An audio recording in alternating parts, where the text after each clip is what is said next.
Bagaimana jika suatu hari kalian dikubur secara hidup-hidup di sebuah peti mati di dalam tanah? Kejadian ini juga menimpa seorang wanita bernama Barbara. Dan bagaimanakah Barbara ini bisa survive dan bertahan hidup di sebuah kuburan yang sempit dan gelap?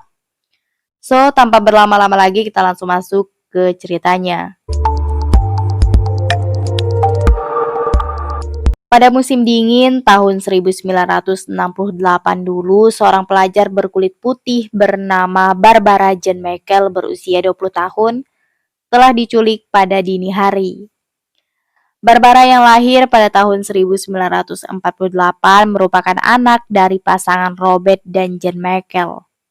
Orang tua Barbara dikenal sebagai pengusaha yang sukses pada masa itu, di mana ayahnya Robert adalah seorang pengembang properti yang sukses yang bernilai sekitar 65 juta dolar. Barbara juga memiliki seorang kakak laki-laki yang 4 tahun lebih tua dari dirinya. Cuma di sini memang tidak dijelaskan siapa identitas dari kakaknya Barbara. Sebelum penculikan itu terjadi, ternyata Barbara pada saat itu sedang berkuliah di salah satu universitas di Atlanta, Georgia. Barbara kemudian tinggal di salah satu asrama yang memang sudah pihak kampus sediakan untuk siswanya.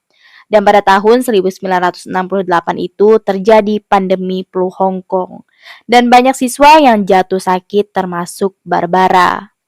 Pihak kampus kemudian memulangkan siswa yang sakit ke rumah mereka masing-masing. Walaupun pada saat itu sedang masa ujian sekolah. Jane, ibunya Barbara yang mendengar kondisi anaknya sakit, ia pun langsung pergi ke Atlanta untuk mengurus putrinya dan mengantarkannya kembali pulang ke rumah mereka di daerah Coral Gables, Florida. Sekalian juga liburan Natal di bulan Desember. Sebelum keduanya berangkat kembali ke rumah mereka, Jane dan Barbara memutuskan untuk menginap dulu di salah satu motel di dekat kampus. Mereka pun istirahat dan ketika keduanya sedang tertidur sekitar pukul 4 pagi, terdengar suara ketukan dari luar pintu. Jane pun terbangun dan mengecek siapa yang berada di luar kamar mereka. Jane kemudian membuka pintu itu dan melihat satu orang laki-laki dan satu orang perempuan yang memakai topeng dan sebuah pistol. Keduanya pun mengaku bahwa mereka adalah seorang detektif. Jane yang tanpa rasa curiga langsung mempersilahkan keduanya masuk. Dan ketika keduanya masuk, disitulah baru terbongkar bahwa laki-laki dan perempuan itu bukanlah seorang detektif, melainkan keduanya adalah seorang penipu bernama Gary dan Ruth Eastman. Keduanya pun langsung membius Jane dan mengikatkan tangannya, lalu mereka memaksa Barbara supaya masuk ke mobil yang telah mereka bawa. Keduanya pun memberitahu bahwa Barbara telah diculik dan membawanya ke sebuah hutan pinus terpencil di tengah hutan. Barbara yang dalam keadaan sadar, ia pun berusaha untuk melepaskan diri dengan berteriak memohon untuk dilepaskan. Gary dan temannya kemudian berhenti di salah satu tempat terpencil di tengah hutan, hutan yang dipenuhi dengan pohon pinus. Barbara kemudian dipaksa masuk di sebuah peti kaca yang dilengkapi dengan pompa udara, lampu bertenaga baterai, air yang dicampurkan obat penenang, dan makanan.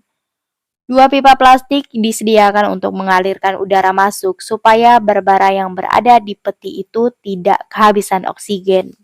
Kotak yang berisikan Barbara kemudian dimasukkan ke sebuah kuburan. Kuburan tersebut kemudian ditimbun menggunakan tanah hingga peti itu terkubur dengan sempurna. Barbara yang melihat dirinya dikubur secara hidup-hidup merasa ketakutan, namun ia tidak bisa berbuat banyak, ia hanya bisa berteriak agar seseorang menolongnya. Namun makin lama Barbara justru tidak mendengar suara apapun. Ia hanya bisa berbaring pasrah dan menunggu apakah ia akan diselamatkan atau malah terkubur selamanya di sana.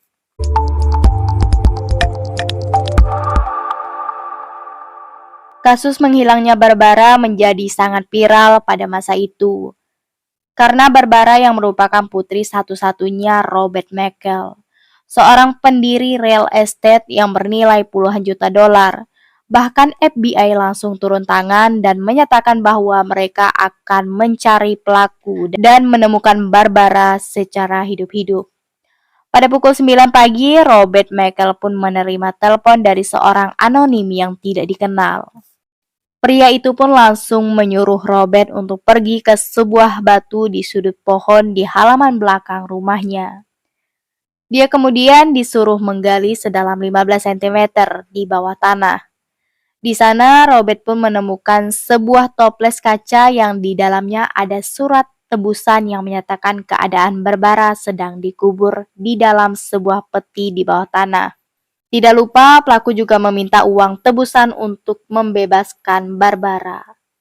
Pelaku juga memperingatkan bahwa dia tidak mungkin ditemukan tanpa mereka, dan apabila Robert tidak membayar dalam waktu 7 hari, maka Barbara akan dipastikan kehabisan makanan, air, bahkan pasokan udara akan diputus.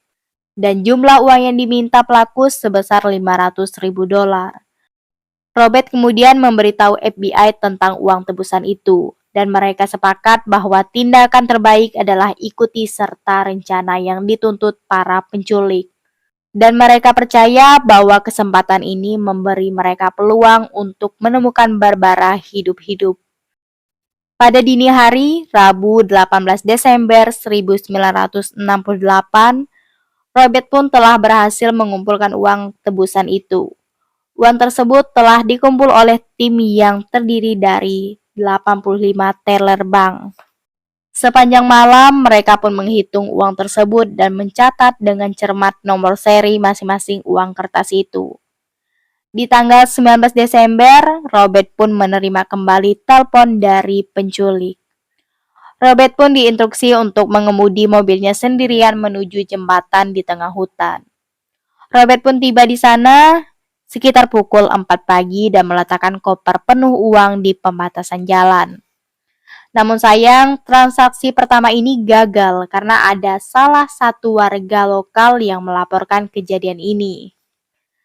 Transaksi kedua pun dilakukan pada tanggal 20 Desember 1968. Pengantaran pun dilakukan tepat pada pukul 1 pagi di hutan pine di luar kota Miami. Hampir 12 jam setelah uang tebusan dibayar, akhirnya pihak Robert pun menerima telepon dari pelaku. Mereka pun memberitahu petunjuk mengenai keberadaan Barbara.